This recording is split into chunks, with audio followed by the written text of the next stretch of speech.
Bonjour à toutes, bonjour à tous.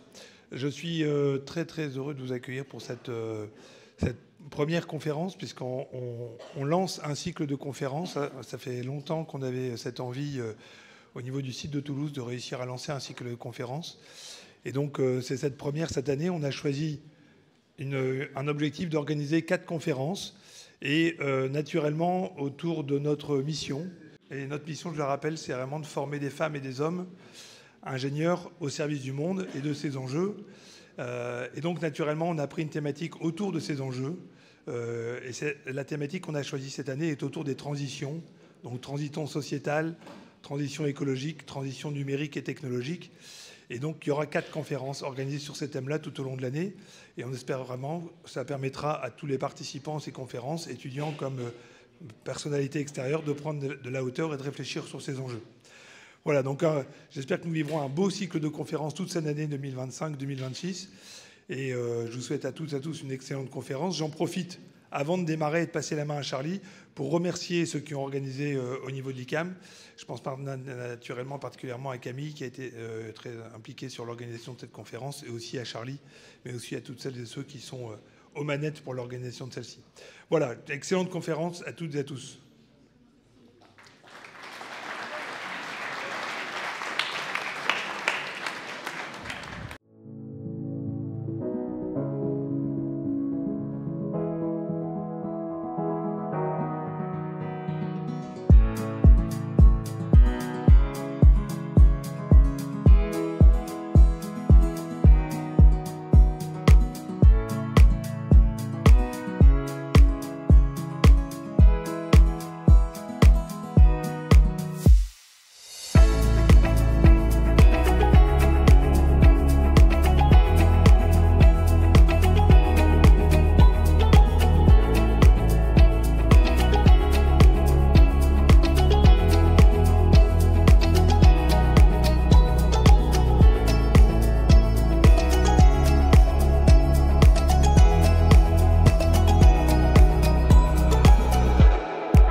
Bonsoir à tous. Merci à tous d'être là. Je suis très content d'avoir participé à organiser cet événement. Je suis très content de voir tout ce monde qui est là avec toute cette diversité. Il y a des gens de l'ICAM, il y a des gens qui ne sont pas de l'ICAM aussi, donc c'est très chouette. On est très content de pouvoir vous accueillir. On est aussi très content de pouvoir accueillir les intervenants que je vais vous présenter par la suite. Je vais vous les présenter, mais je vais commencer par vous poser une petite question. Vous allez la garder en tête un petit peu, vous allez la réfléchir, vous allez aussi peut-être nous partager en fait votre réflexion. Première question, c'est qu'est-ce que l'intelligence? A priori, c'est une question qui est assez simple, assez facile, mais en fait, quand on essaie de la définir, on se rend compte que c'est quand même un petit peu compliqué. Qu'est-ce qui fait que vous et moi, on est intelligents? On va essayer. Est-ce que ces programmes qu'on appelle intelligence artificielle, est-ce qu'ils sont intelligents? En quoi ils sont intelligents? Est-ce que leur intelligence fonctionne comme la nôtre? Est-ce que c'est complémentaire? Est-ce que c'est un risque? Est-ce que c'est une opportunité? Je vous laisse réfléchir un petit peu à tout ça. Comment on va appréhender l'intelligence artificielle lorsqu'on la rencontre dans notre vie de tous les jours, au travail aussi, avec des enjeux qui sont propres à cet environnement-là? Donc toutes ces questions-là, on a décidé de les travailler aujourd'hui dans le cadre de la Fête de la Science, dans la thématique, et je vous rappelle, intelligence, avec un S. Et on s'est dit que pour réfléchir autour de ces notions-là, il fallait se retrouver entre nous, échanger, dialoguer. C'est pour ça qu'on a choisi le format de table ronde. On va avoir 4 intervenants de très grande qualité, je suis très content de les avoir. Mais il n'y a pas que. N'hésitez pas à participer tout au long de la table ronde, de poser vos questions, vos remarques, vos idées reçues. Il n'y a pas de questions bêtes. N'hésitez pas même à partager des anecdotes, des choses que vous avez vécues dans le travail, dans la vie de tous les jours. Vous pouvez poser ces questions et ces remarques-là, aussi adresser ces remarques-là au fil de l'eau. N'attendez pas la fin. Alors pour ça, on a un petit système en place avec un QR code. Ça va renvoyer un MOOC là. Alors les étudiants du CAM connaissent très bien ce système-là. Vous pouvez scanner avec votre téléphone et ensuite vous avez une interface sur votre navigateur et vous pouvez adresser vos questions et vos remarques. Okay. Et mon collègue David Rodriguez, qui est ici présent, pourra relayer vos questions.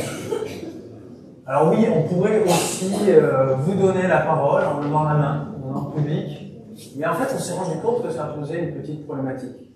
Et ça vient déjà heurter un petit peu notre thématique du jour, c'est les données personnelles. En fait, on ne peut pas, vous voyez qu'il y a des caméras partout, elles sont pointées sur nous. Nous, on a signé des droits à l'image, mais on ne peut pas exploiter ces données n'importe comment. On ne peut pas récupérer les données n'importe comment, et votre voix est aussi une donnée personnelle. C'est pour ça qu'on a choisi ce système de QR code pour que vous puissiez communiquer avec nous. Ok. Eh bien, je vais pouvoir commencer et introduire les différents intervenants. Bon, je vais peut-être me présenter aussi avant, parce qu'il y en a qui ne me connaissent pas. Donc moi, je m'appelle Charles Pécoste, je suis enseignant-chercheur ici à l'UQAM, et je ne suis pas ingénieur, je viens des sciences humaines et sociales, j'ai fait l'université de Toulouse Jean Jaurès, et je travaille sur la thématique de l'intelligence artificielle au travail. J'étudie les cas d'usage pour comprendre comment l'intelligence artificielle s'intègre dans cet environnement-là, et qu'est-ce qu'elle amène comme transformation. Voilà. Maintenant, je vais présenter les différents intervenants. Alors, de façon assez succincte, ils auront l'occasion de se présenter par la suite.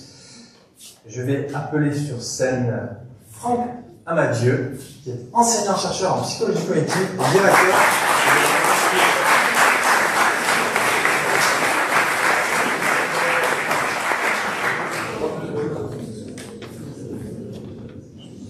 Ensuite, je vais appeler Marilyn Parisic, responsable de médiation et d'accompagnement éthique chez Equitia.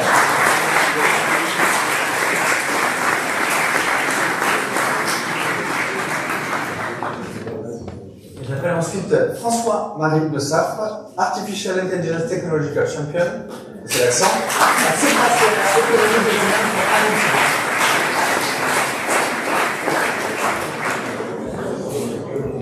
et la meilleure pour la fin, Catherine Tessier, directrice de recherche et référente en sécurité scientifique et experte de la recherche numérique et membre du comité consultatif national d'éthique du numérique. N'hésitez pas dès à présent, alors je vais poser des questions à nos intervenants, mais n'hésitez pas déjà à partager vos remarques avec le groupe là.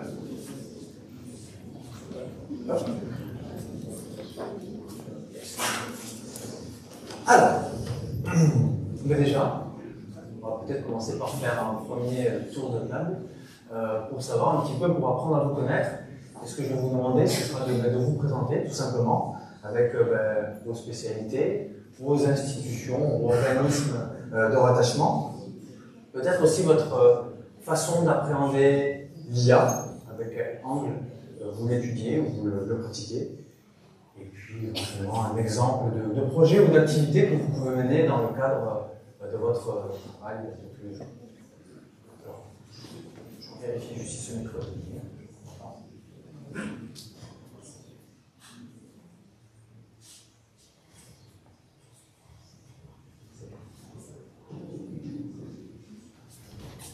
Qui veut commencer?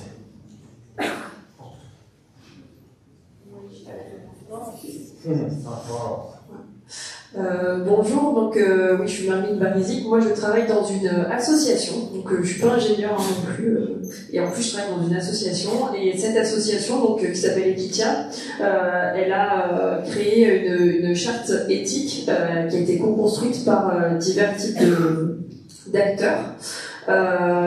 institutionnels, académiques, publics, privés, collectivités, petits, grands. Et cette charte éthique, justement, c'est notre outil principal pour montrer les limites, réfléchir aux limites, réfléchir à l'usage des données et de l'intelligence artificielle. Donc, elle vient avec 6 grandes familles de principes, être une grille de lecture face au questionnement qu'on peut avoir pour un usage éthique de la donnée et de l'intelligence artificielle. Et moi, mon travail, justement, c'est de faire de la médiation autour de cette charte et de la rendre la plus opérationnelle possible. Donc avec toute l'équipe des teachers, on a créé des outils pour accompagner tous les acteurs, pareil, un public privé, académique, de tous ordres, à un usage, à une démarche, à un usage éthique de la donnée, quelle qu'elle soit, et de l'intelligence artificielle. Merci, donc bonsoir, donc Franck Mathieu, donc moi je suis enseignant-chercheur en psychologie cognitive, donc c'est la psychologie qui s'intéresse au raisonnement, à la mémoire, à la compréhension, à l'apprentissage. Et moi mes spécialités de recherche sont justement les questions d'éducation et numérique, donc j'y travaille depuis pas mal d'années. Et évidemment avec l'avènement de l'IA générative, de ChatGPT, etc., on s'intéresse de plus en plus au rôle de ce genre d'instrument dans l'éducation. Donc, je suis à l'université Toulouse-Jean Jaurès, donc en SHS, et dans le laboratoire clé, qui est un laboratoire d'ergonomie cognitive, de psychologie, de linguistique. Et donc, pour vous donner un exemple concret, on travaille sur, par exemple, l'humour et l'IA, c'est-à-dire est-ce que vous percevez l'humour de la même manière quand c'est l'IA qui vous propose une blague, quand vous recevez l'humour de la part d'un être humain.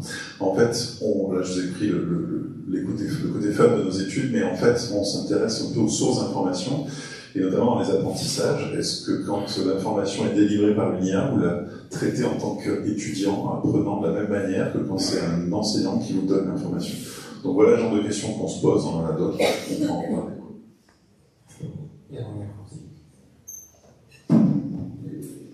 Bonsoir à tous, donc merci pour l'invitation. Donc moi je suis Catherine Tessier, je suis directrice de recherche à l'ONERA, donc Office national d'études et de recherche aérospatiale, à Toulouse, donc c'est près du campus de Longueuil. Je suis la référente intégrité scientifique et éthique de la recherche pour l'ensemble de l'ONERA.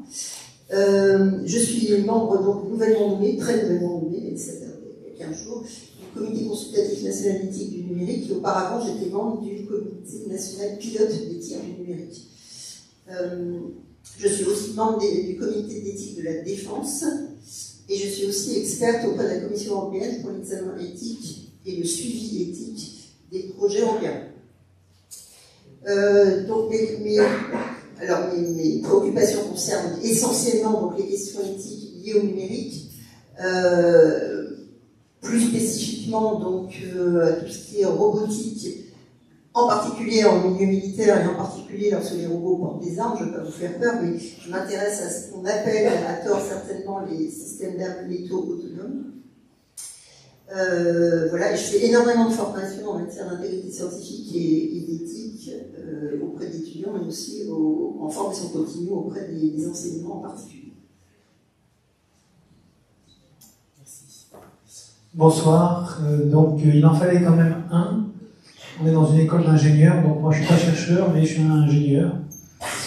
Donc mon job, en fait, ça consiste à réaliser des systèmes d'intelligence artificielle pour être utilisés par des êtres humains.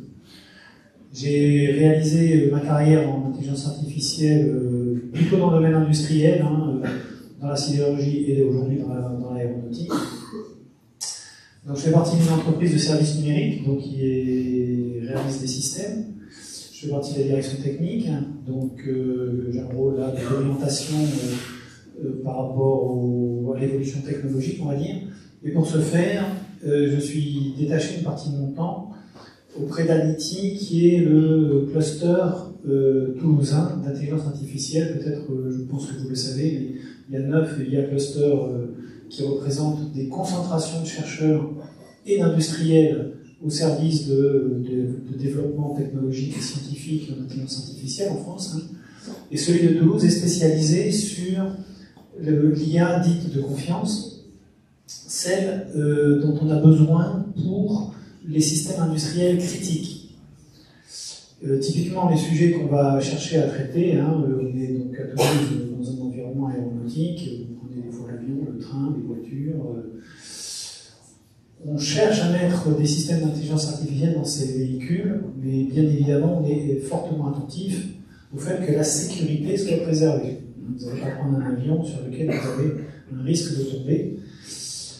On sait que les systèmes d'intelligence artificielle probabilistiques, on aura l'occasion d'y revenir, je pense, ne sont pas forcément 100% fiables, et on ne peut pas se permettre d'avoir ça pour des systèmes industriels critiques. Et c'est les systèmes d'intelligence artificielle qu'on est en train de mettre au point, traiter, pour avoir les garanties dans ce centre de recherche. Donc un ingénieur au service de la recherche scientifique. Merci beaucoup. Je vais commencer par la première question, la question fatidique. Comment? On m'entend pas? Ouais, si, c'est...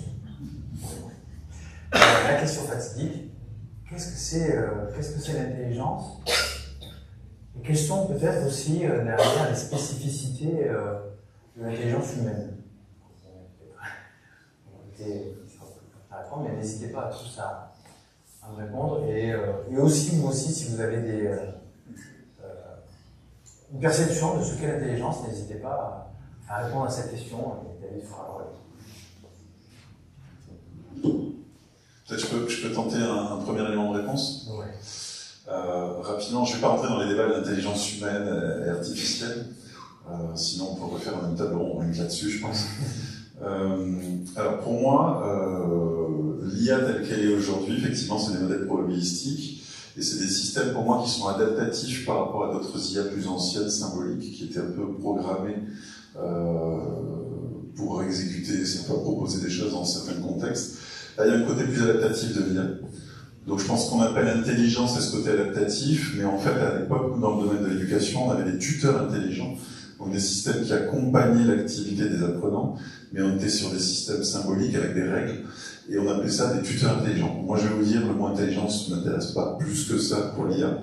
Ce sont pour moi des systèmes adaptatifs. Après, définir l'intelligence humaine, je pense que là, ça devient trop complexe. Est-ce qu'on peut expliquer rapidement ce que c'est l'IA symbolique? Parce que c'est peut-être pas évident pour tout le monde. Oui, alors on va faire un petit peu d'histoire, parce que, bon, comme vous le savez, on parle beaucoup d'intelligence artificielle ces temps-ci, mais enfin, le concept même date d'une cinquantaine d'années, hein, 60, plus que ça, 75, hein, c'était 1956. Oui. Donc effectivement, le terme il a été forgé à une conférence en 1956. Il y a eu plusieurs passages, on va dire, sur l'IA. Au début, on est un peu limité par la technologie. Donc effectivement, on a cherché à exprimer la connaissance sous forme de règles, comme tu viens de dire. Alors on savait quand même faire de l'adaptation, j'ai quelques exemples de la cas échéant, d'accord.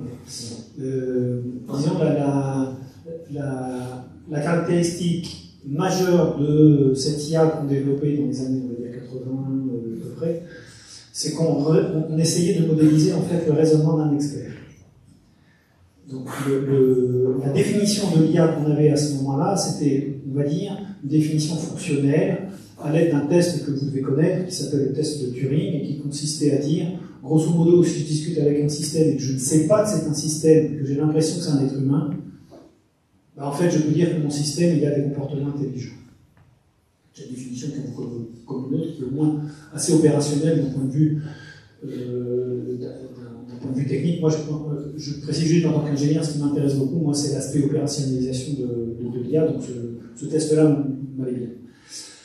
On s'est rendu compte, cela étant, que cette IA dite symbolique, alors pourquoi symbolique? Parce que c'était des règles. Si j'ai plus de 18 ans, alors je suis majeur, donc on voit, on comprend, c'est des symboles qui sont utilisés. On s'est rendu compte qu'il y avait une certaine difficulté pour aller plus loin, précisément pour des questions d'adaptation et de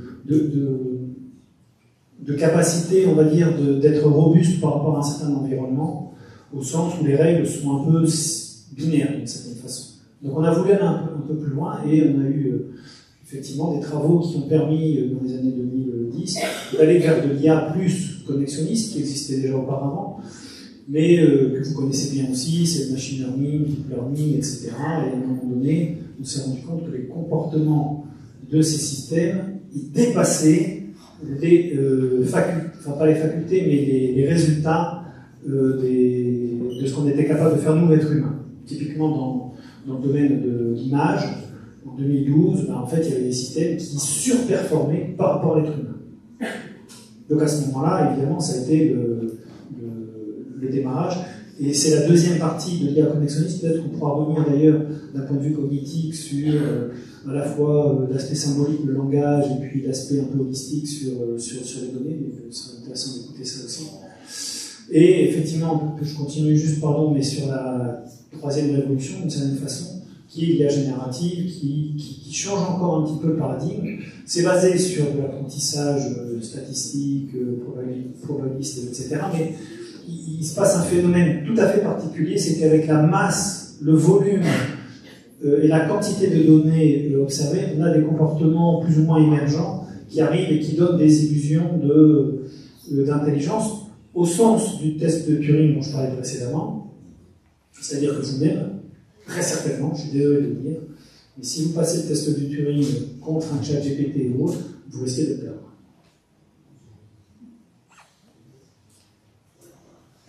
Alors, je vais compléter parce que bizarrement, l'expression intelligence artificielle a changé de sens, ce qui est très rare pour un domaine scientifique, puisque en fait, l'intelligence artificielle, c'est un domaine scientifique, plus exactement un domaine de recherche initialement.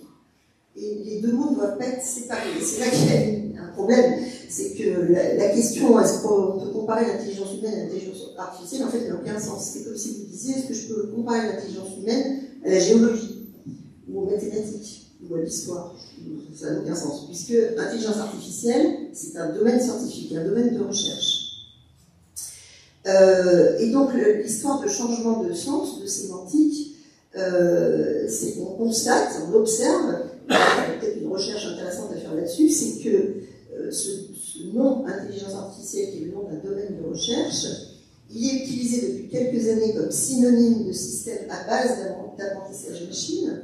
Donc l'apprentissage machine, ça consiste à concevoir, à construire des modèles statistiques de très grandes, enfin, sortant de très grandes masses de données.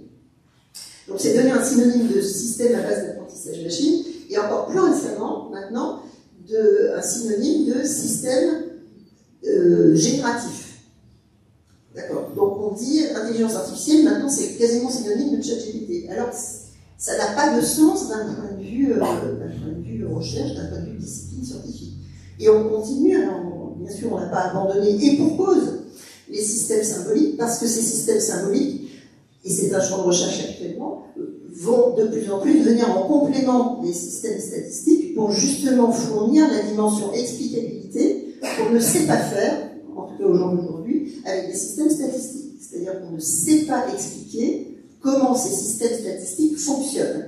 Et donc, quand on envisage d'utiliser ces systèmes-là dans des systèmes critiques, ben, on ne peut même pas l'envisager d'ailleurs, puisqu'on ne peut pas prouver des choses, par exemple. Alors qu'en les combinant avec des bons vieux systèmes à base de règles, démonstration de théorèmes, etc., peut-être qu'on pourra arriver à des systèmes, combinant les deux, qu'on appelle hybrides, à mettre ça, peut-être qu'on arrivera à mettre ça dans des systèmes critiques, style centrale nucléaire ou avion. Mais bon, pour l'instant, c'est un domaine de recherche uniquement et on n'y est pas encore.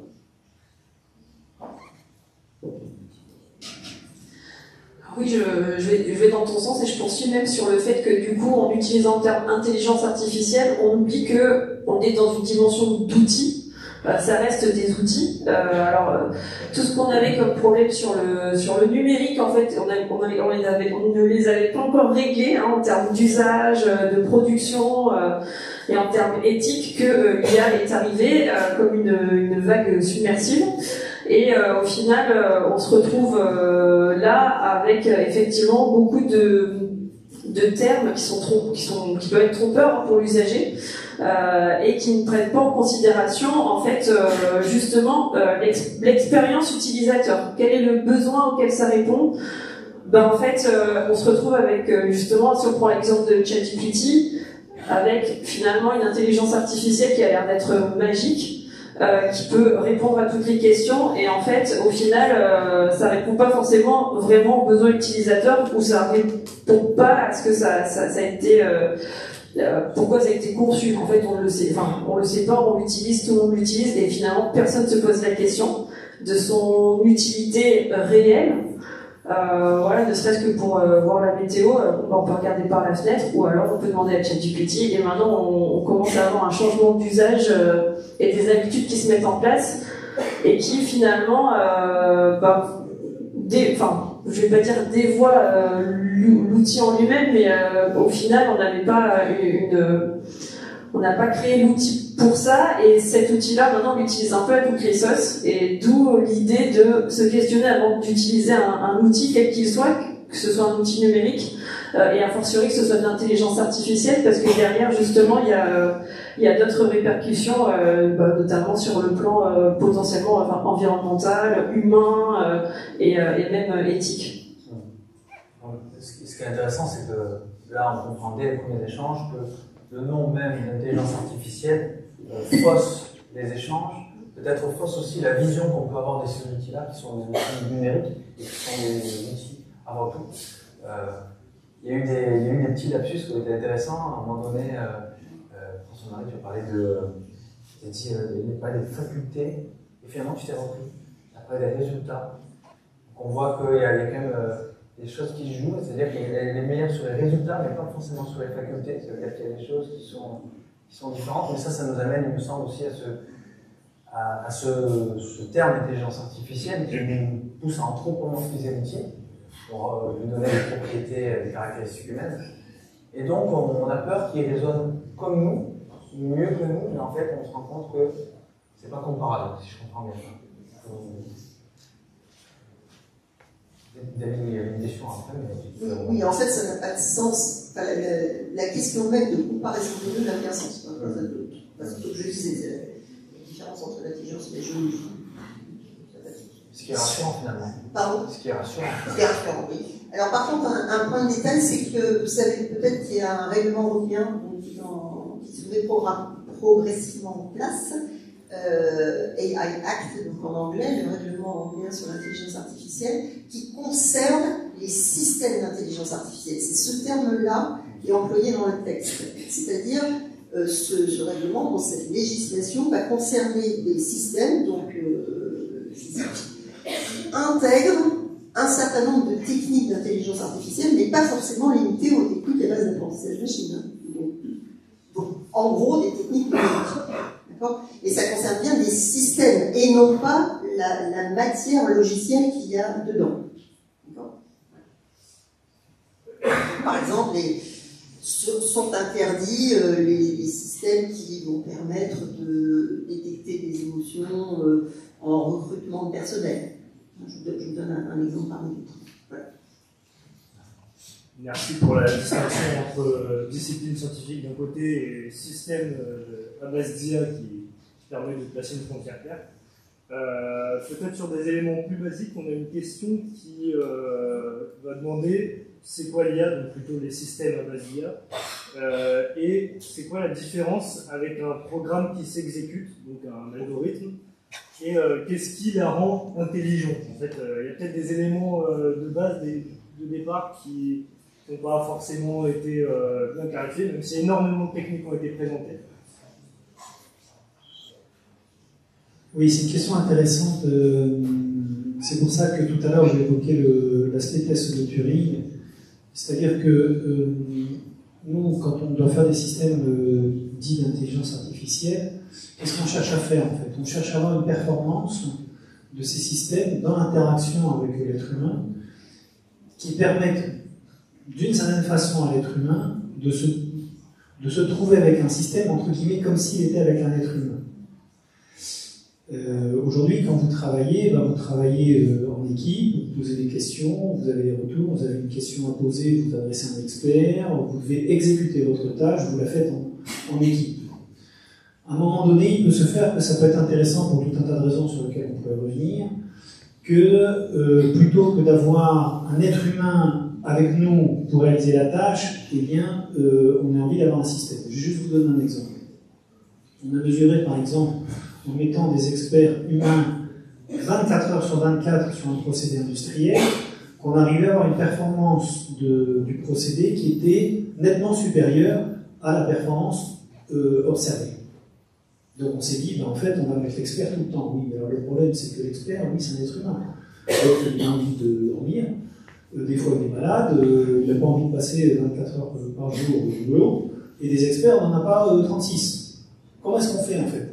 Alors, on va essayer de se dire, est-ce qu'on est capable de faire un système qui aurait une performance sur ces tâches spécifiques d'expertise, en l'occurrence de conduite de procédé, de faire en sorte d'avoir en fait l'expert 24-24 parce que les procédés tournent 24-24. Et donc, le seul moyen qu'on ait trouvé à ce moment-là, c'est d'essayer de faire des systèmes d'intelligence artificielle qu'on a appelés comme ça, dans l'optique d'avoir une performance comparable à celle de l'être humain. Ce que je suis en train de dire, c'est qu'en fait, cette notion-là, elle vise une certaine qualité de résultats et de performance sur lesquels on va faire une différence entre un système d'information traditionnel et un système d'IA. Une autre illustration là-dessus pour essayer de faire un peu cette distinction aussi, quand je prends un système par exemple de paye, un système informatique qui fait de la paye, je suis capable de pouvoir regarder entre une page vide et une page pleine avec les chiffres qui permettent de calculer la page, je vois ce qui se passe en fait.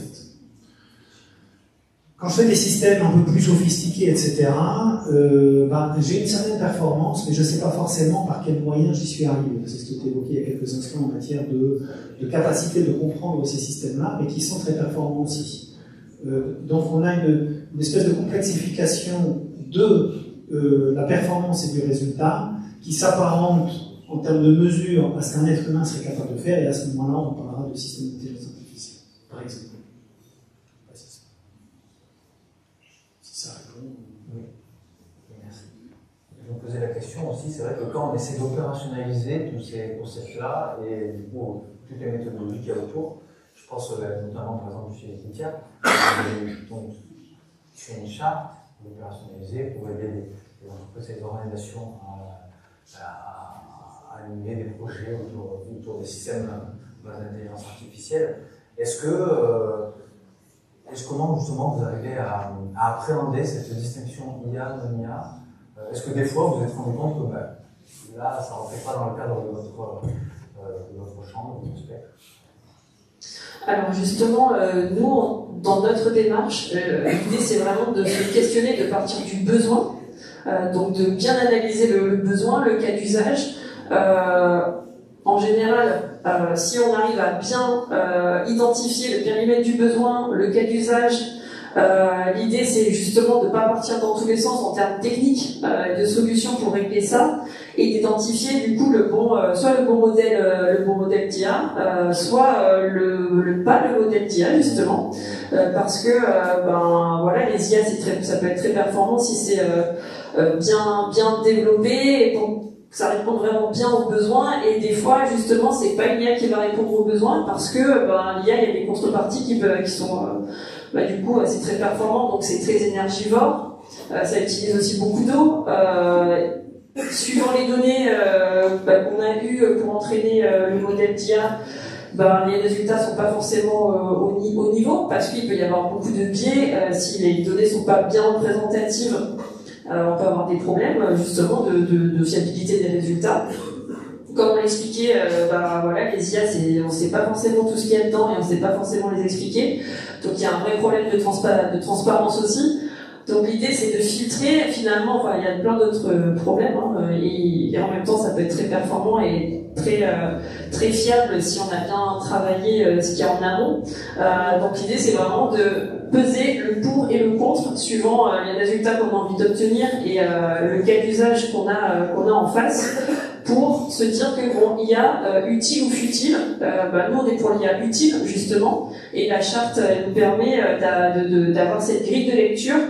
Et dans finalement pas mal de cas, on peut soit finalement sélectionner un modèle d'IA qui est qui est vraiment pertinent sur vraiment une partie du cas d'usage, et après finalement faire juste un traitement statistique de base, on va dire, pour le reste des résultats. ou alors faire du low-tech. Et ça fait aussi partie de nous, de la démarche qu'on a, de pas faire du numérique à tort et à travers, mais de le faire en fonction du besoin, en fonction des utilisateurs, en fonction des cas d'usage. Voilà, pas faire du numérique à tout va. Ça fait aussi partie de la grille de lecture. Si je comprends bien, l'idée c'est de repartir en fait de quelque chose. On parlait tout à l'heure de projet numérique, que effectivement l'IA est arrivée par-dessus, mais en fait revenir aux bases même de tout projet numérique, de repartir des besoins utilisateurs et de les intégrer dans une démarche de conception et de construction peut-être de l'organisation aussi. Oui, c'est ça. Enfin, l'idée c'est d'avoir quelque chose de robuste. D'avoir un résultat qui est robuste, une solution qui est robuste et qui va du coup répondre aux besoins en ayant en conscience du coup les utilisateurs, le coût environnemental, le coût de développement et cette idée de pérennité d'une solution, parce que sinon on va faire un développement qui finalement va être soit peu utilisé, soit très utilisé, ou qui va finalement utiliser beaucoup plus de ressources que nécessaire. Donc l'idée, voilà, c'est de vraiment avoir en balance et dès l'initiation du projet toutes les implications que peut avoir un outil numérique, quel qu'il soit, et de choisir du coup le bon outil pour c'est pas la peine de prendre le char d'assaut pour tuer la mouche, suivant le célèbre adage qu'on utilise en informatique. Je voulais rebondir là-dessus. Ça fait plusieurs fois qu'on parle de deux choses, il me semble. La performance, mais qui vient aussi avec, on parle de coût énergétique. Peut-être que ça dit quelque chose aussi sur le fonctionnement de ces systèmes connexionnistes, peut-être une spécificité de système à base d'IA là-dessus. Pourquoi ils sont si énergivores? Ça vaut le coup d'en parler parce que ça dit quelque chose aussi sur le fonctionnement et sur les conséquences que peuvent avoir ces systèmes, je pense, dans le travail, dans les organisations. C'est risqué. Alors, je ne vais pas parler d'énergie et des conséquences de mon travail. Donc là, je rejoins complètement ce que vous avez dit sur, avant d'utiliser un tel système, se poser des questions. Ça, c'est indispensable. Alors, je pense que dans la salle, une majorité d'entre vous qui utilisez ce genre de système, y compris dans le cadre de vos études, est-ce que vous posez des questions? Alors, par exemple, ça fait gagner du temps. Ah, vaste question.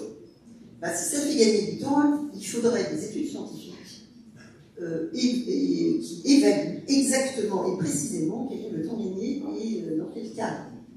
Parce que c'est des gens qui disent ça fait gagner du temps. Oui, d'accord, mais si on compte la programmation d'outils, ce que j'appelle programmation d'outils, c'est des requêtes. Vous ne discutez pas avec ChatGPT, vous le programmez. Vos requêtes, d'accord? Et ce sont des requêtes successives, vous allez affiner, vous y passez attentif. Bon. Après, il faut vérifier. Alors, si vous faites du code, par exemple, vous n'allez pas mettre votre code directement comme ça dans votre travaux pratiques, dans votre rempli de travaux pratiques, vous allez peut-être le vérifier. Donc, il y a cette phase de vérification. Donc, tout cumulé, est-ce que finalement, vous avez gagné du temps? Eh bien, c'est une bonne question. La paresse intellectuelle. Donc, vous parliez tout à l'heure des experts. C'est un outil qui nous encourage à la paresse, que l'on a naturellement. C'est-à-dire qu'au lieu de faire soi-même, eh bien, on va prendre un outil pour faire à notre place, et de plus en plus. Donc, on va petit à petit arriver à un problème anthropologique. C'est pas rien, c'est-à-dire une modification de l'être humain. Pensez à ça. C'est-à-dire qu'on va perdre des capacités. Alors, est-ce que c'est grave? Je ne sais pas. Par exemple, on a perdu largement la capacité de calcul mental avec les calculettes. Certaines capacités de mémoire. Qui connaît les numéros de téléphone de ses proches? Par cœur. Est-ce que c'est grave? J'en sais rien. Bon, s'il y a un blackout numérique complet, est-ce qu'on saura encore se débrouiller? Il faut y songer, puisque dans le monde instable où on est actuellement, bon, c'est pas mal de garder des choses à savoir faire soi-même. Donc l'utilisateur risque de devenir un esclave de cet outil, d'accord? Et l'autre chose, c'est qu'il faut en fait être expert dans le monde du travail, il faut être expert de sa tâche pour utiliser à bon escient ce genre d'outil. Si on n'y connaît rien, on risque de l'utiliser de travers. Alors on parle aussi de utiliser ce genre d'outils pour éliminer les tâches à faible valeur ajoutée chez les salariés. Bon, si c'est des tâches à faible valeur ajoutée, il faut se poser la question, à quoi servent ces tâches? Et est-ce qu'on ne peut pas les supprimer? Alors, je vous donne un exemple. Dans le milieu plutôt universitaire, les rapports, les mémoires, qui est-ce qui les lit? Qui lit les rapports? Les profs, parce qu'il faut qu'on les note. Plus ou moins. J'ai pas encore utilisé d'IA pour relire des mémoires. Plus ou moins. Est-ce que c'est vraiment lu? Pas vraiment. Donc à quoi ça sert? Les propositions de projets ANR européens, etc. C'est ce qui est possible à lire. Donc simplifions tout ça. Hein, surtout que de plus en plus, ça va être généré automatiquement, relu automatiquement. Donc on arrive à un truc complètement absurde. Complètement. D'ailleurs, je vous signale, vous chercherez, il y a une conférence à Stanford qui est organisée au mois de novembre. C'est une conférence finalement scientifique où personne n'écrit et personne ne lit. C'est une expérience scientifique très intéressante. C'est-à-dire qu'il sollicite explicitement des articles générés automatiquement et le système de review va être aussi fait automatiquement. Et je pense qu'ils veulent voir ce que ça donne. Donc c'est super intéressant. Mais c'est une conférence où personne n'écrit, personne ne lit. Mais on arrive à ce genre d'absurdité. La perte de savoir-faire, donc je l'ai déjà évoqué, la fuite de données, alors ça on n'en a pas encore évoqué, mais dans le milieu du travail c'est terrible. Voilà, donc on verrouille tout un tas de trucs, on a des ordinateurs cryptés, on interdit d'utiliser Dropbox, je sais pas quoi, machin, et par ailleurs tout le monde a ChatGPT dans ses favoris là. C'est-à-dire que les gens programment du code, demandent des trucs, etc. Et tout ça, ça s'en va chez OpenAI, on ne sait pas trop, et c'est réutilisé. Ça peut être des données personnelles, sensibles, secrètes, brevetables, publiables, etc. Et tout ça, ça s'en va. Donc, posons-nous la question, qu'est-ce qu'on est en train de faire là? Donc, on risque peut-être de gagner un peu de temps, mais surtout de perdre beaucoup dans le milieu du travail. Et ça, vraiment, il faut l'avoir en tête. Et enfin, il faut se poser la question, qu'est-ce que ça veut dire travail? Si on prend la définition, activité humaine exigeant un effort soutenu. Donc ça veut dire qu'il faut trouver des solutions par soi-même, et puis ça avec quoi? Une certaine fierté, un sentiment d'avoir vaincu des obstacles. Si tout est très facilité par des outils béquilles, est-ce que finalement est-ce qu'on va pas être tous complètement déprimés par le fait de plus savoir rien faire et de plus avoir de fierté de quoi que ce soit? On n'aura rien réalisé nous-mêmes finalement. Donc ça va être triste finalement et peut-être dangereux finalement pour l'humanité. Voilà. Si je peux rebondir, peut-être je vais être un petit peu moins alarmiste. Moi, ce qui m'intéresse effectivement en psychologie, c'est les usages réels, effectivement, et les fonctions que l'IA peut apporter sur l'activité humaine. En particulier, moi, ce qui m'intéresse, c'est les apprentissages. Ce sont les apprentissages. Donc, dans la salle, j'imagine que la plupart des étudiants qui sont là utilisent les LLM, donc les agents conversationnels, pour leur activité d'étudiant. Et effectivement, nous, on s'intéresse à ça. Donc l'idée pour nous, c'est pas de dire attention, il y a une perte de compétences. Il y a un risque, effectivement, de perte de compétences dans certaines dimensions. La question, c'est comment j'utilise de l'IA de manière rationnelle, intelligente, j'allais dire, pour justement progresser, apprendre et m'adapter. Et en fait, ce débat-là, c'est assez amusant. Bon, l'IA a une telle puissance aujourd'hui, enfin, les modèles existants ont une telle puissance que ça se répand à peu près dans toutes les activités, dans beaucoup d'activités. Mais en fait, ces questions-là, on s'est posées déjà avec l'arrivée d'Internet. Parce qu'un jour, Internet est arrivé, on s'est dit, mais tiens, les étudiants, ils vont plus à la bibliothèque, ils vont plus chercher des livres à la bibliothèque. Ah mince, Internet va les empêcher tout d'un coup de savoir chercher des ouvrages. Ok. Maintenant, en plus, les ouvrages sont numérisés. Les articles scientifiques, quel est le scientifique qui va encore dans une bibliothèque chercher un article scientifique papier? Ah bon, alors après on a dit, il y a Wikipédia, oh là là, c'est terrible Wikipédia, parce que les élèves, les étudiants vont chercher directement les solutions dans Wikipédia. Donc Wikipédia est à proscrire, Google est à proscrire, et puis on s'aperçoit aujourd'hui que dans nos activités pédagogiques et dans nos activités d'enseignement supérieur, Wikipédia et d'autres ressources Internet et Google font partie des outils intégrés existants. Après, la question, je pense, elle n'est pas de se dire, attention, je suis remplacé par de l'IA ou mes compétences vont particulièrement disparaître, c'est comment ça transforme en activité. Et nous, ce qui nous intéresse en ergonomie, c'est bien cette idée de transformation de l'activité. Et donc, Google est venu transformer l'activité. D'ailleurs, Google, c'est de l'IA, aussi derrière, bien sûr. Et on a ces outils numériques qui sont venus transformer l'activité. Et quand on parlait de perte de mémoire, j'aime bien, il y a un article dans Nature qui parle de l'effet Google. Et l'effet Google, c'est quand vous proposez un ordinateur à des personnes, et vous leur dites il faut que tu mémorises un peu différents documents, donc le contenu des documents qui sont dans l'ordinateur. Donc soit vous leur dites vous mémorisez, mais on ne sait pas où accéder à ces documents, ils sont affichés en écran, et après on nous interroge dessus. Soit effectivement on vous dit ils sont là dans l'ordinateur, vous les mémorisez, et en fait ce que les gens mémorisent le plus, c'est le chemin pour accéder à l'information. Mais c'est pas le contenu de l'information. Donc ça montre bien qu'à un moment on a transformé, c'est-à-dire qu'on ne mémorise pas forcément moins, on ne mémorise pas les mêmes choses. Et on change nos stratégies et on change nos traitements d'information.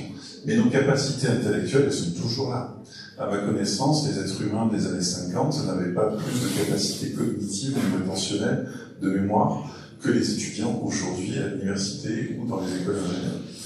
En revanche, voilà, la question qu'on doit se poser, c'est une vraie question, c'est quelle est la place de l'IA dans nos activités.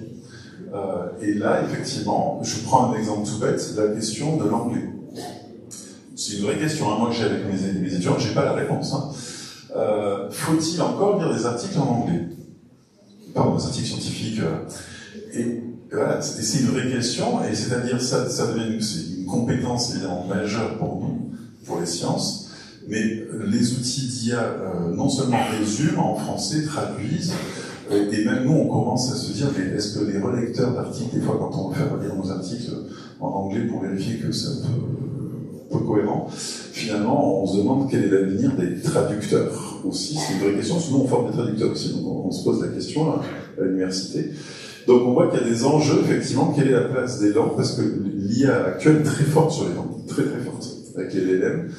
Et donc, quelles sont les compétences encore humaines qu'on va garder? Et donc ça, effectivement, je pense qu'à un moment, il faudra juste qu'il y ait un positionnement aussi de valeurs culturelles, de choix philosophiques, et j'en sais rien, parce qu'effectivement, l'IA pourrait très bien, à un moment, nous amener à ce qu'on n'ait plus besoin d'apprendre les langues étrangères.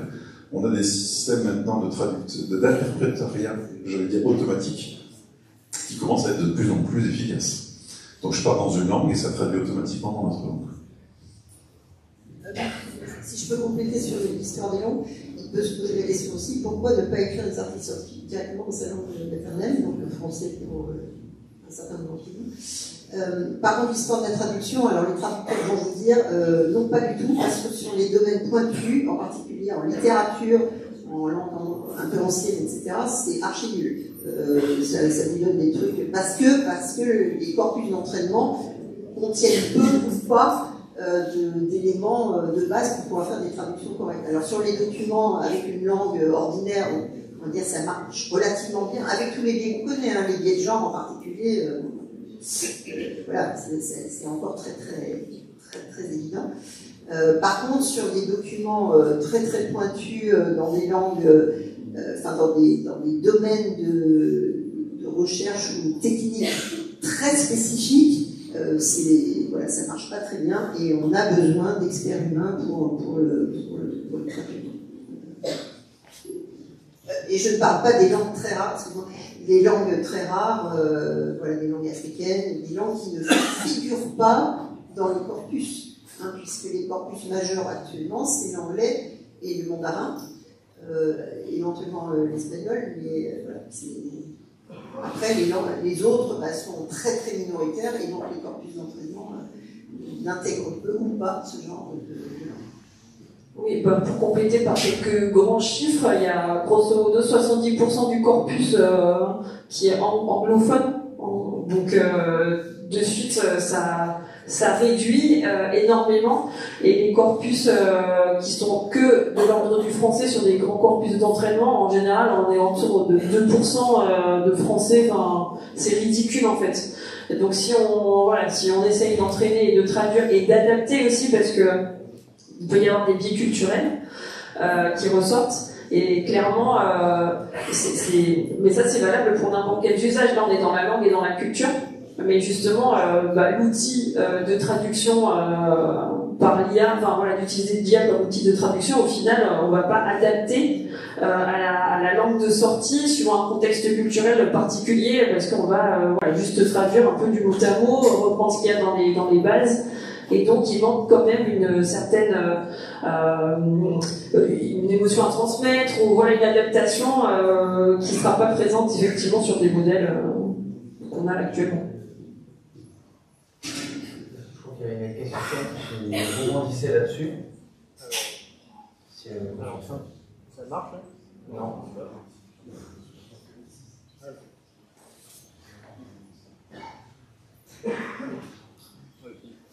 Désolé, alors j'ai 33 questions, donc c'est très dur. J'ai réussi à en poser une. Alors ça rebondit pas directement dessus. Il y a eu des questions sur. Vous avez parlé de perte de compétences, de compétences. Il y a des personnes qui posent des questions sur le remplacement des travailleurs ou pas, sur une humanité divisée entre des personnes plutôt très qualifiées qui utilisent l'IA et qui ne l'utilisent pas. Je ne vais pas tout ouvrir, mais on va plutôt partir sur un élément. Vous posiez la question vous avez parlé précédemment du deep learning et des boîtes noires de l'IA. Là, je vais rebondir sur 3 questions en même temps, comme ça j'écoule le stock. Une première question, c'était comment les chercheurs en IA font-ils pour garantir, pour lutter contre le problème des hallucinations de l'IA, ce qu'on appelle hallucination, même si le mot est contesté. Et le deuxième enjeu, c'est la question de la responsabilité des décisions prises avec ou grâce à l'IA dans un cadre professionnel. Et la troisième, c'était comment, sachant que les chercheurs, même les chercheurs ne savent pas comment fonctionnent vraiment de A à Z les systèmes d'IA, quels sont les enjeux de leur raisonnement et tous les paramètres pris en compte, comment font-ils pour garantir les décisions éthiques prises par leur système d'IA?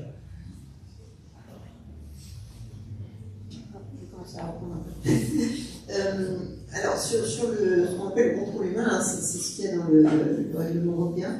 Alors, il faut savoir aussi que non seulement il y a un impact environnemental, mais il y a un impact humain monstrueux qu'on oublie ou qu'on cache, enfin, etc. C'est-à-dire que il y a ces systèmes, en particulier génératifs, sont à base de différentes techniques d'apprentissage machine, empilées, mais il y a aussi de la notation humaine par-dessus. Justement, pour éliminer des réponses qui seraient violentes, mal appropriées, enfin, sexistes, tout. Donc il y a, dans des endroits peu favorisés du monde, des personnes dans des conditions de travail absolument déplorables, payées vraiment de façon ridicule, qui à longueur de journée donc annotent les systèmes et trient ce qui est correct ou ce qui n'est pas. Donc ça, il faut y penser. Donc il y avait une exposition à Paris, je ne sais pas si certains d'entre vous l'ont vu, au musée du jeu de paume, qui s'est terminé début septembre. Et il y avait une salle entière consacrée à ces travailleurs donc, qui annotent à longueur de journée donc, ces systèmes pour que nous ayons des systèmes du style ChatGPT qui ne répondent pas à des choses absolument horribles. Donc ça, il faut vraiment l'avoir en tête. Après, il faut faire attention et se poser la question du corpus d'entraînement. On y revient. On en a parlé dans le cadre de la traduction sur les biais culturels, mais il y a aussi des biais idéologiques. Or là, nous avons affaire à des systèmes majoritairement nord-américains, voire chinois, qui ont une idéologie, et de plus en plus, comme vous pouvez le constater, vu ce qui se passe aux États-Unis. Donc attention à ça, parce que les réponses qui vont revenir sont teintées de biais idéologiques. Et ça, il faut bien avoir ça en tête. Et donc, petit à petit, ça pourrait donc se propager. C'est très insidieux, parce qu'on ne s'en rend pas forcément compte comme ça, mais ça peut être très insidieux. Ça, plus l'uniformisation des moyens, de la manière de penser. Et d'ailleurs, il y a des études qui ont été faites sur le fait que de plus en plus d'êtres humains se mettent à réfléchir et à penser avec les mêmes mots, si on peut dire, que les résultats fournis par les systèmes d'IA génératifs. Et ça commence à devenir un peu... Enfin, ça pose des questions. Moi, je veux bien... non, mais vas-y.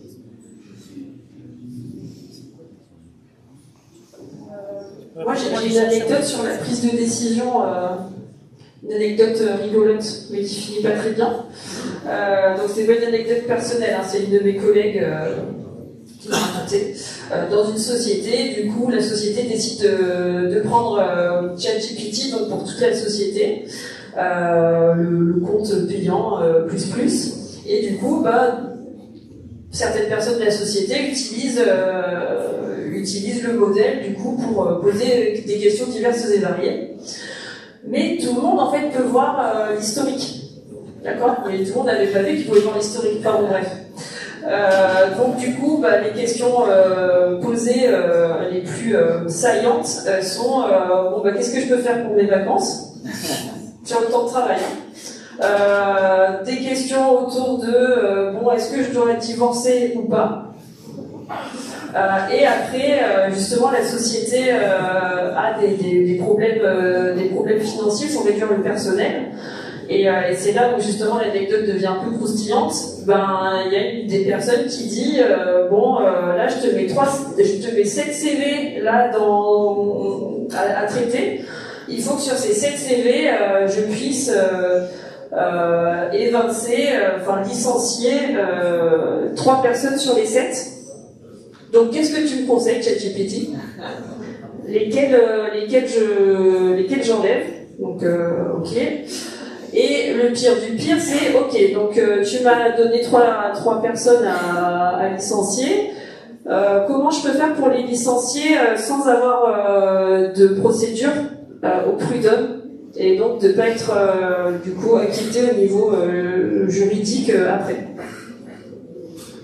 Donc le problème, c'est que comme tout le monde avait accès à l'historique, il y a un des employés qui a regardé l'historique. Et qui malheureusement faisait partie d'un des 3 CV, quoi. C'est pas un film, hein, c'est vrai. Et du coup, là, la société est au prud'homme, il a mené une action en justice. Donc,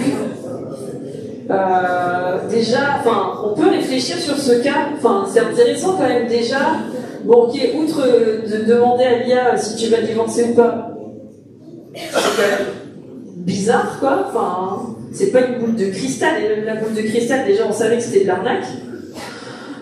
Mais là, carrément, se faire accompagner en termes RH par ChatGPT, il y a quand même un problème à la fois peut-être de compétences. Bon, je ne connais pas cette personne, mais il y a quand même un problème dans la compréhension de l'outil, ce qu'il peut faire, et un problème dans l'esprit critique quand même. Je vous laisse visiter. En fait, peut-être que la question qu'on posait tout à l'heure de savoir comment est-ce qu'on peut garantir les résultats de deep learning, c'est ça la question? C'est l'enjeu des hallucinations, peut-être aussi des financements, et malgré le fait qu'on ne comprend pas comment ça fonctionne, comment garantir l'éthique de leur décision? La question est intéressante et pas forcément facile à répondre, mais ce que tu viens de dire, moi, ça m'amène à quelque chose, c'est que on se demande en fait si les garanties de comportement, il ne faudrait pas les mettre sur les êtres humains plutôt que sur les systèmes.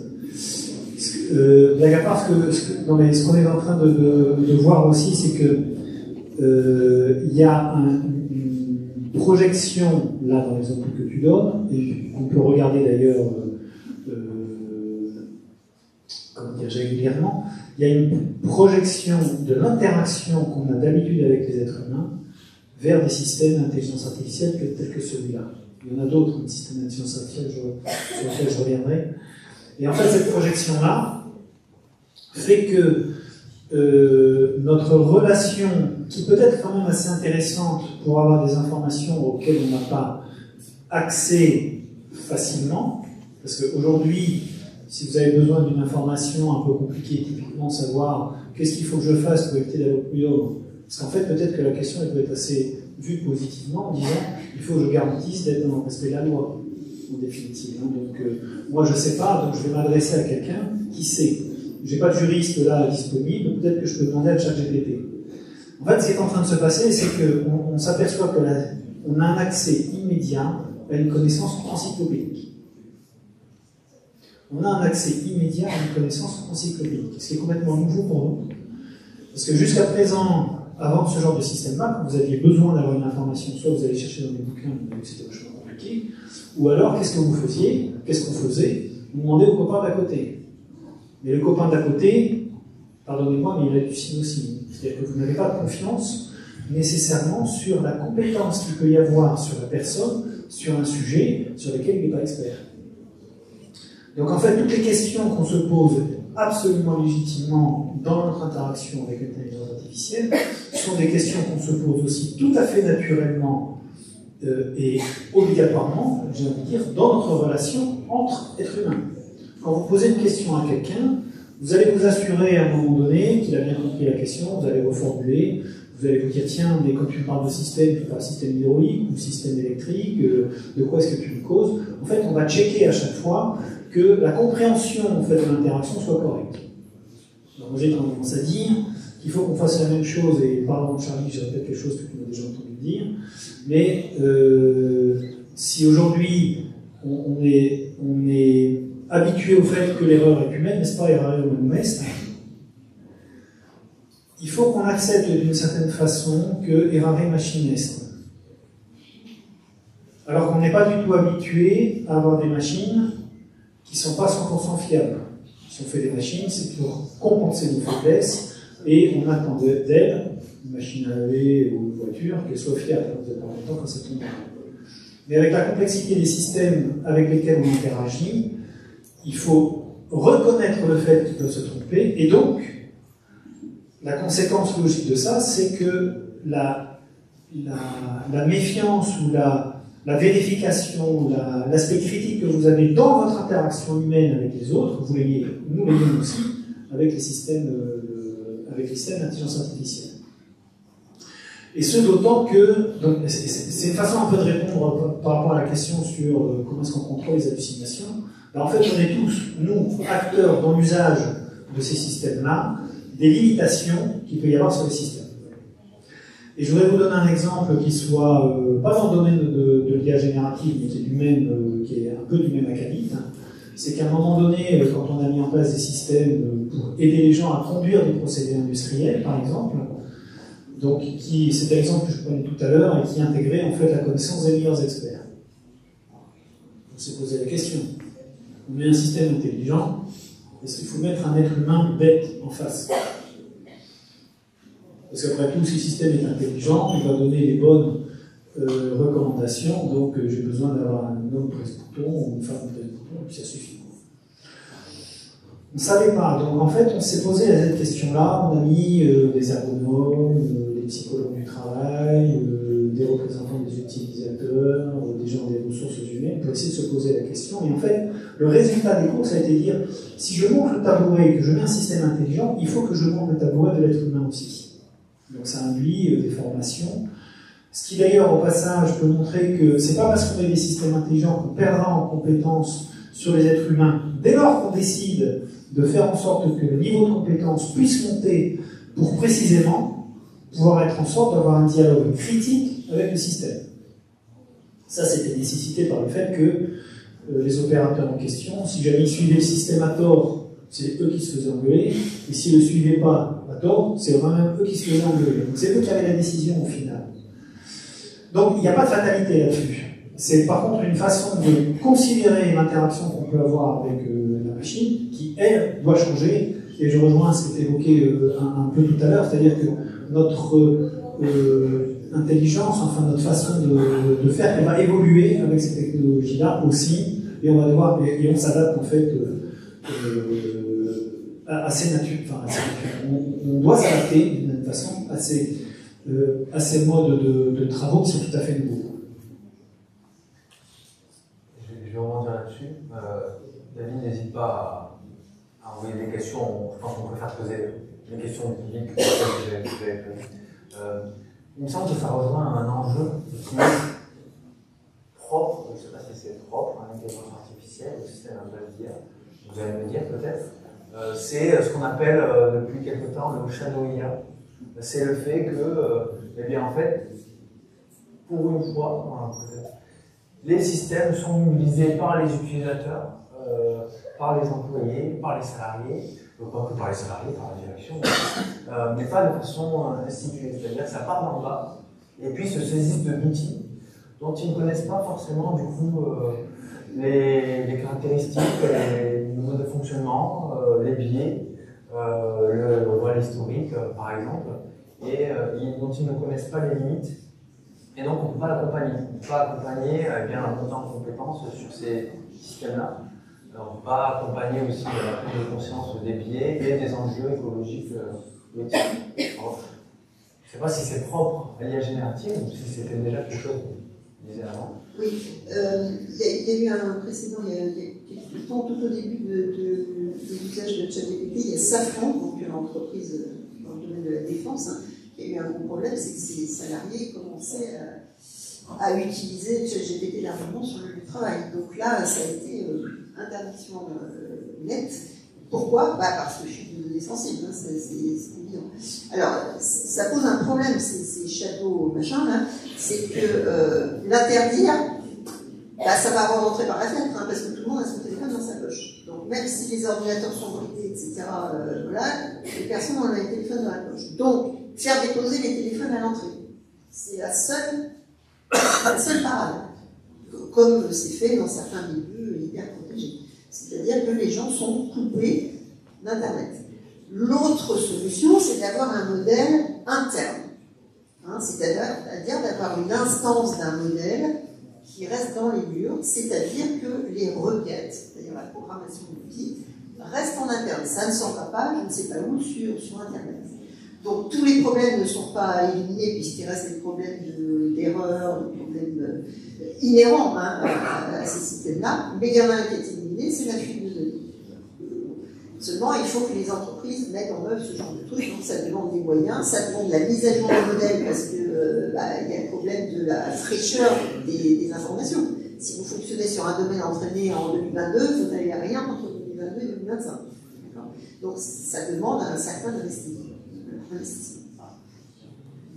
Peut-être pour compléter, moi je pense qu'il y a l'accompagnement des individus. Alors, je ne parle pas d'une entreprise, moi je suis plutôt sur la question de l'éducation. La question de l'IA, on la retrouve maintenant à l'école primaire. Il y a une prise de conscience, donc c'est intéressant. Par exemple, déjà dans le secondaire, on avait l'éducation aux médias et à l'information.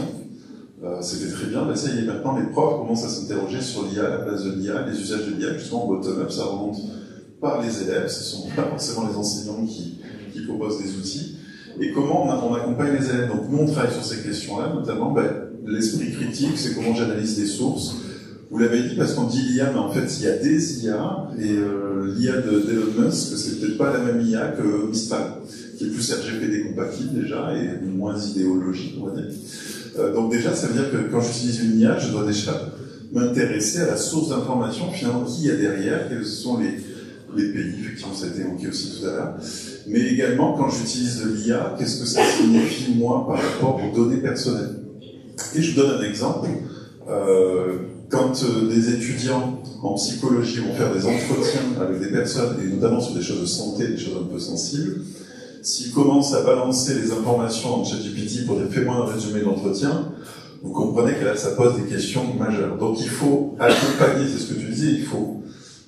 l'erreur elle est humaine et l'erreur les systèmes ils ont aussi leur lot d'erreurs, mais il faut que tout ça soit en interaction et il faut que les humains soient conscients un peu des conséquences de certains choix de comportement avec ces outils-là. Et donc je pense qu'il faut les former dès le plus jeune âge et c'est ce qui est en train de se passer pour l'instant, ce qui est plutôt positif, quoi. Oui, et là, on peut s'adresser à la population des futurs ingénieurs là, qui iront dans les entreprises. Ce qu'on s'aperçoit dans les entreprises, c'est qu'on est toujours, d'une certaine façon, en retard par rapport à la technologie numérique qu'on a à la maison. Ça a été le cas, par exemple, pour les smartphones. Ça a été le cas sur Internet, ça a été le cas sur les mails, si on remonte à quelques années, etc. Et c'est le cas, effectivement, sur les usages en matière d'intelligence artificielle. Donc, ça veut dire que vous, qui avez rejoint, pour certains d'entre vous, des entreprises, et qui allait contribuer en fait à l'innovation de ces entreprises, il faut vous attendre et donc probablement l'intégrer que vous aurez à un moment donné à gérer le hiatus qu'il peut y avoir entre une pratique personnelle à la maison et la pratique souhaitable, mais encadrée et pas forcément présente à un moment donné dans l'entreprise. Ça veut dire que vous serez vous-même acteur de la transformation des entreprises par rapport aux nouveaux usages qui viendront dans le domaine du numérique. Et j'ose espérer que dans vos enseignements, Charlie, on compte sur toi, vous preniez ça en compte aussi pour vous préparer en fait à ça, parce qu'on a besoin que les entreprises puissent le faire de façon efficace pour prendre ces technologies-là de la bonne façon, hein, par rapport aux usages, on parlait de ça à le dire, mais vous serez acteur de cette rapidité de changement. Et si on ne le fait pas, c'est les concurrents qui le font. Je voulais rebondir aussi sur. On parle de vague de l'IA. En fait, on se rend compte aussi en même temps que, on a vu dans le dernier rapport du Laboria, que seulement 20% des preuves de concept fonctionnent et finissent par être intégrées dans les entreprises. Donc il y a quand même peut-être une différence entre nos perceptions, nos craintes, nos peurs et ce qui se passe vraiment en entreprise. Qu'est-ce qui fait que seulement 20% de ces preuves de concept s'intègrent dans les entreprises? Il y a des limites, il y a des choses, vous avez parlé de performance qui n'est pas suffisante, mais quand on dit suffisante, c'est-à-dire qu'il faut plus que la performance pour que ça s'intègre bien dans les entreprises.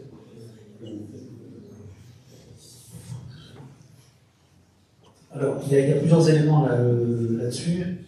Déjà, de façon générale, indépendamment d'IA ou pas d'IA, des projets qui n'arrivent pas à leur terme et qui doivent s'arrêter en cours de route, il y en a beaucoup. D'accord ? C'est-à-dire que c'est difficile de faire un projet, je pense que vous apprenez ça, mais c'est difficile de faire un projet qui réussisse. Il y en a beaucoup qui échouent. Alors, dans le domaine du numérique et dans le domaine de l'IA, il y a ce phénomène standard, c'est que si je sais pas bien gérer mon projet avec les bonnes façons de faire, etc., ben ça va cuter, ça va pas marcher. Alors c'est quoi les spécificités des projets IA qui vont pas bien? Le premier, c'est qu'on a pas mal évoqué, c'est qu'en fait le terme qu'on utilise est vraiment pas bon, quoi, parce qu'effectivement, comme c'était rappelé, l'IA c'est une discipline scientifique, donc on va parler d'une espèce de monstre un peu fantasmatique qui est capable de faire tout un tas de trucs. Et je vous parle d'expérience, parce que moi je suis en interaction avec des industriels où il y a des gens qui viennent me voir en disant j'ai des données, j'ai envie d'utiliser l'IA, qu'est-ce que je peux faire, c'est magique. Ce qui est évidemment pas la bonne façon de faire un projet. On a évoqué un projet, il faut d'abord savoir qu'est-ce qu'on peut faire, quelle décision je vais prendre, enfin il faut faire les choses en mode ordre.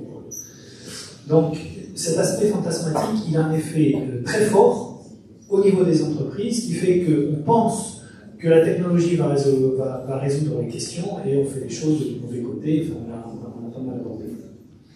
Après, il y a des spécificités particulières liées au système d'IA qu'on a envie de faire, parce qu'il faut voir que c'est quand même assez compliqué. Je vais vous donner un exemple. Je veux faire une voiture autonome.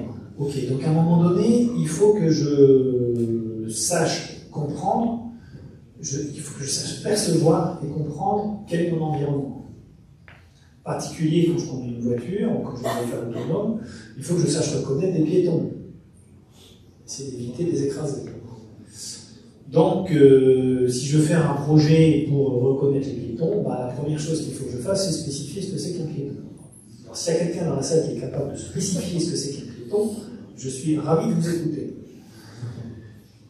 C'est-à-dire qu'on sait, on reprend l'exemple que j'évoquais tout à l'heure, on sait spécifier ce que c'est qu'une feuille de mail, c'est facile, hein, tu prends des trucs, tu fais des calculs, etc. Spécifier ce que c'est qu'un piéton, réfléchissez, c'est compliqué.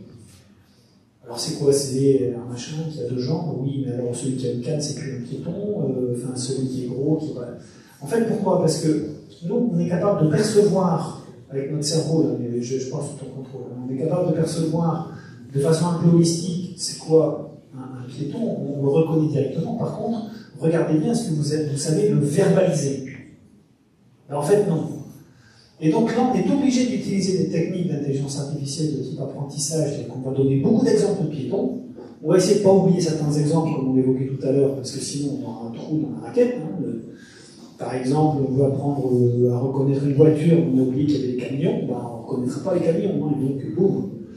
Donc en fait, c'est quand même vachement compliqué. Donc il y a aussi des raisons liées spécifiquement à l'usage nécessaire de l'IA, et je parle bien là d'un usage nécessaire parce qu'on ne sait pas faire autrement, on est obligé d'utiliser ça, et sur lesquelles là il y a des problématiques, alors, on parlait de deep learning tout à l'heure, et puis les problématiques de garantie, etc., sur lesquelles en fait là on a des problématiques scientifiques très compliquées, très dures, pour regarder est-ce que mon ensemble de données d'apprentissage il est bien représentatif de la réalité dans laquelle je me situe, est-ce qu'il sera robuste par rapport à l'évolution future de la population considérée, est-ce qu'effectivement je suis capable de comprendre qu'est-ce qu'il a appris.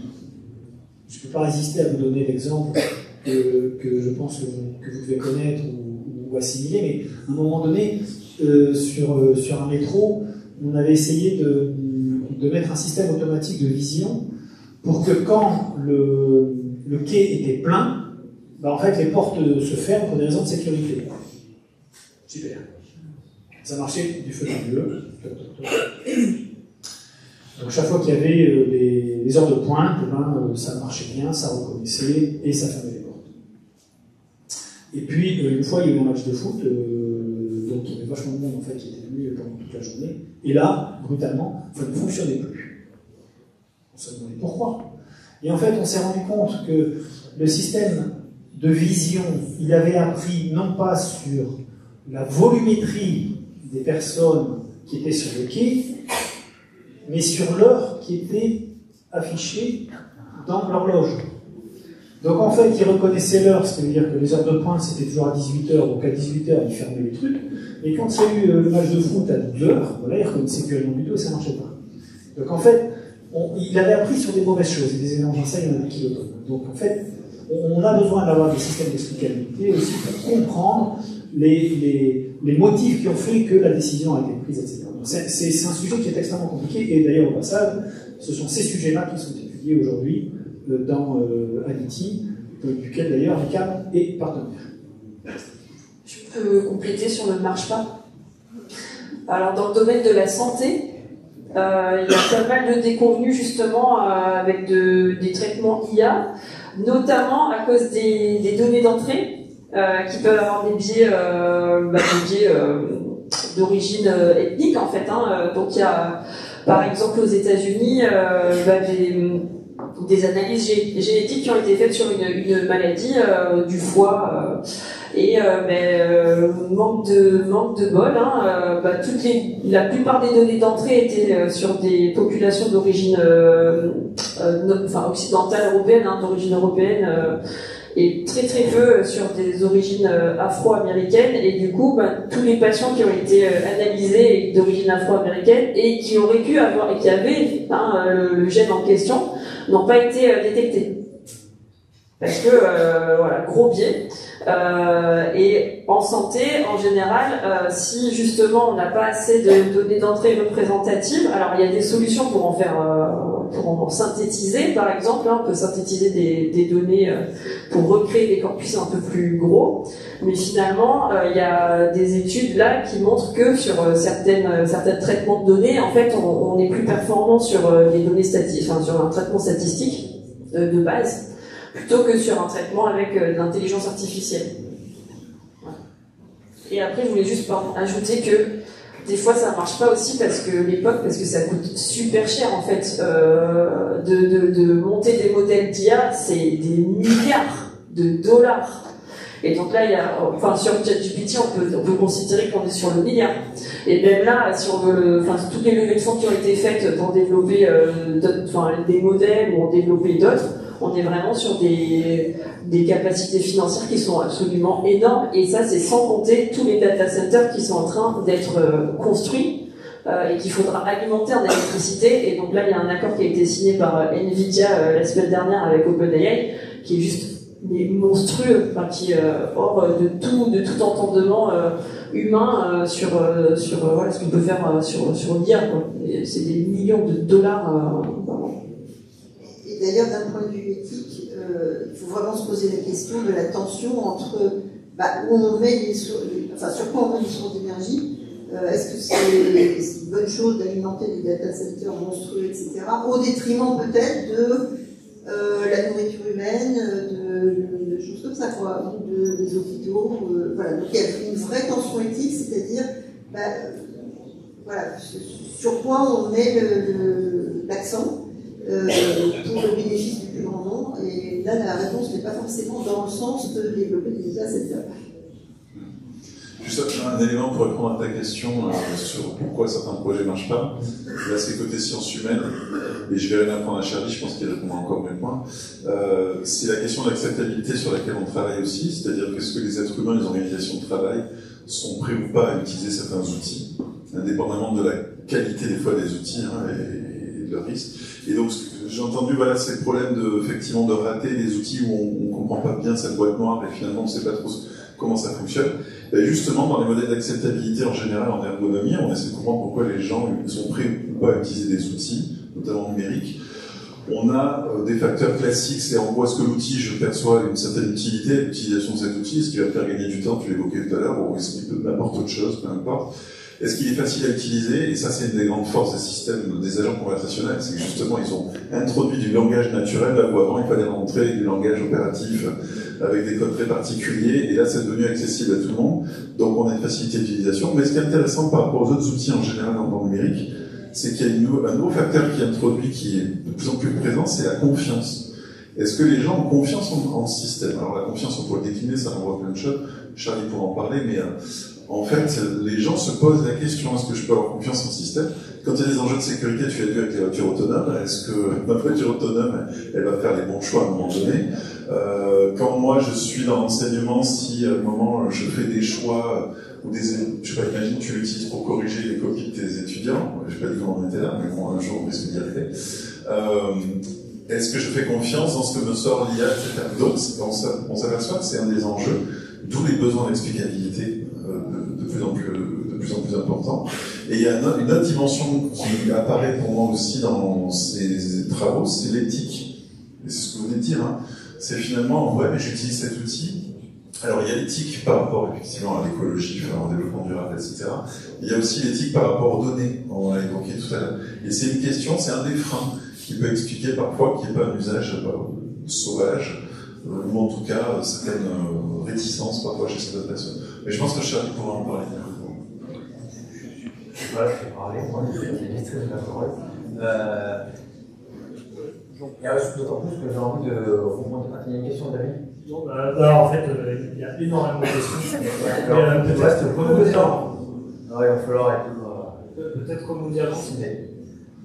Oui, alors moi, je voulais poser ma dernière question égoïste, et puis après, je laisserai la main à David. On a parlé des enjeux éthiques, il y en a plein, ils ont été évoqués, je ne vais pas les rappeler. On a parlé des limites, des systèmes en phase d'IA qu'il faut que parfois ils s'intègrent pas bien. J'aimerais bien voir moi aussi s'il y a on en a un peu évoqué, mais pas comme ça, des opportunités éthiques aussi, des choses qui sont apportées par les systèmes en phase d'IA qui apportent quelque chose de positif d'un point de vue éthique. Et puis peut-être aussi de façon corrélée, qu'est-ce qui fait que le projet il fonctionne bien, quoi.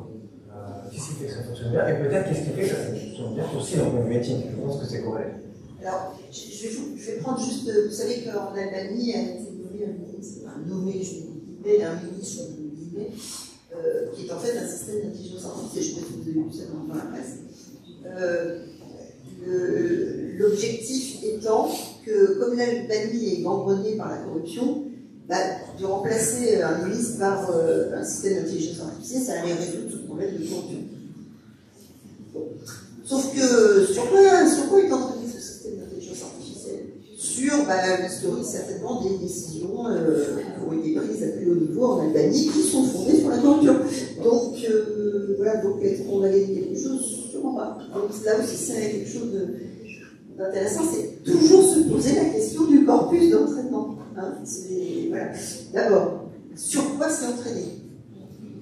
Je vais prendre juste un exemple pour répondre qui marche bien sur l'éthique, pour moi, du point de vue de l'éducation, c'est que les systèmes IA maintenant permettent des adaptations des informations et des ressources, notamment certains handicaps, certaines 10, certaines difficultés.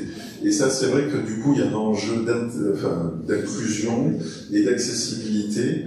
Pour moi, grâce à l'IA, on est en train d'améliorer ces enjeux éthiques vis-à-vis de l'éducation. Je n'ai pas dit que ça répondait à tout et que c'était parfait, loin de là, mais ça permet des choses qui deviennent éthiques pour moi. Oui, moi je voudrais donner quelques exemples d'opportunités qui peuvent toucher ce cas-là. Un premier, par exemple, c'est l'usage de systèmes de computer vision pour vérifier que les gens ils sont dans des situations de sécurité correctes. Par exemple, est-ce qu'ils portent bien les équipements personnels de sécurité? Est-ce qu'ils ne se trouvent pas dans un endroit dans lequel il peut y avoir une grue, donc ils sont protégés?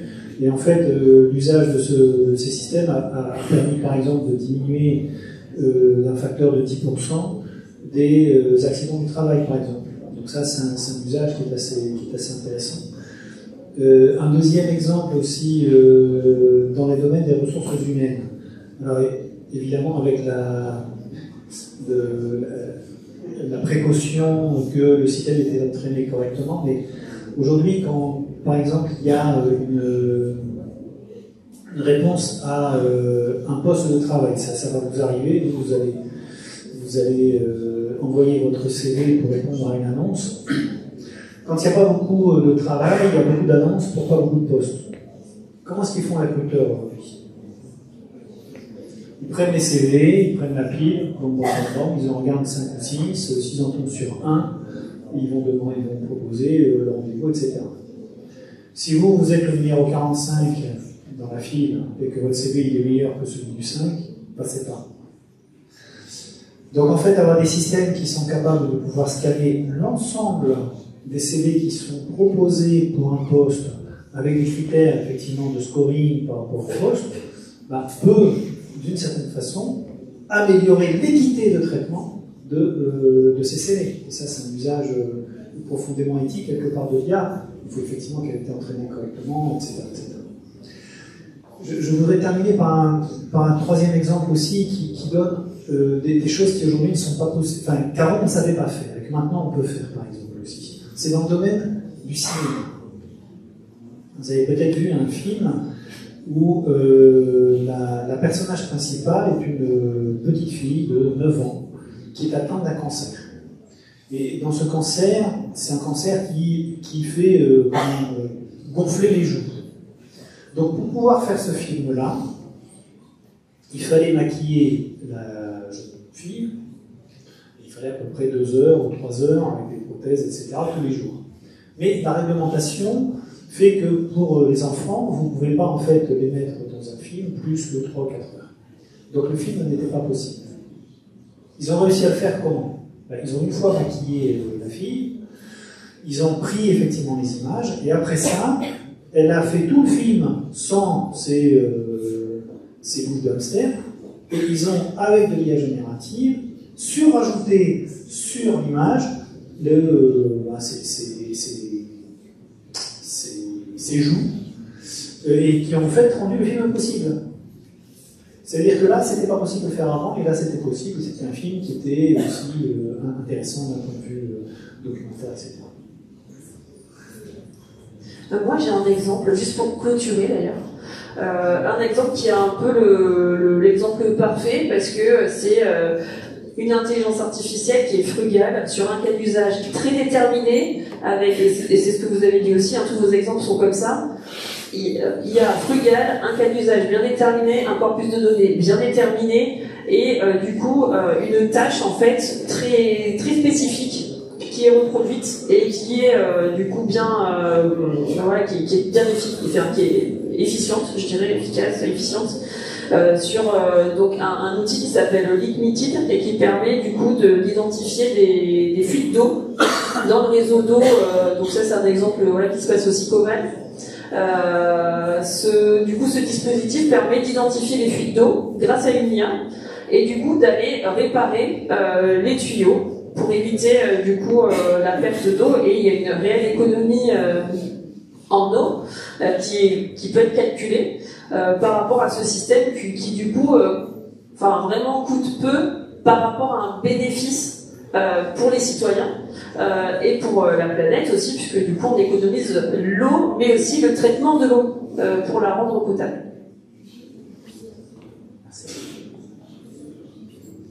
Peut-être une dernière question alors.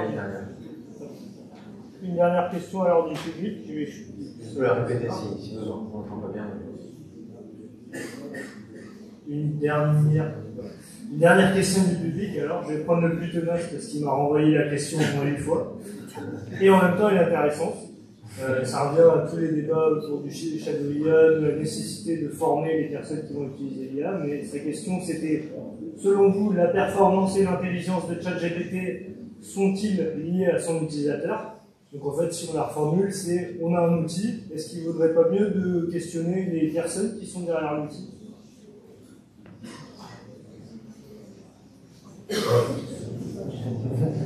Alors en fait c'est intéressant cette question parce que moi j'ai été invitée à participer à un procès de l'IA il y a quelques semaines et en fait du coup il y avait 7 chefs d'accusation pour ChatGPT et du coup ChatGPT on lui a demandé de se défendre lui-même, donc on l'a prompté du coup l'avocat qui défendait ChatGPT a demandé à ChatGPT par un prompt de se défendre lui-même. C'est bizarre un peu, mais en fait c'était très éclairant la réponse de ChatGPT. Elle était vraiment là sur l'humain, parce que voilà, on y revient, on refait la boucle du début. On est sur des outils, donc l'humain dans l'usage de l'outil il est central, parce que c'est forcément un humain qui a produit l'outil, c'est forcément un autre humain qui le maintient en fait, qui le fait évoluer. Ou même plusieurs autres humains, et en plus ça va être un autre humain encore, a priori, qui va l'utiliser si on prend l'IA générative, c'est quand même souvent le cas. Donc clairement, en fait, l'humain est central, et du coup ses valeurs, ses compétences, sa formation, son environnement vont forcément influer sur l'outil, parce que, bon, je vais reprendre l'exemple qu'on prend tout le temps avec le marteau. Le marteau, a priori, à la base, ça a été créé pour planter des clous. Si vous l'utilisez, c'est là où il est le plus efficace.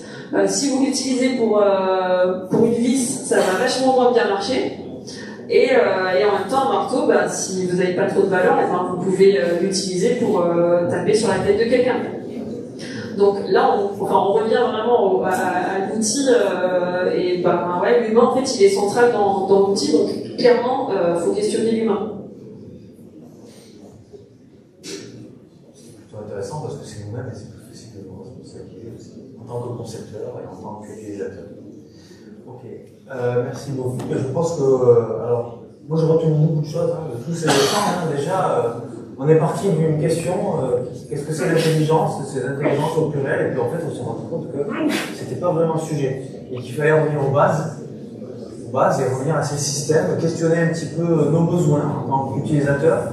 Aussi nous en tant que concepteurs, à comment on adresse ces besoins.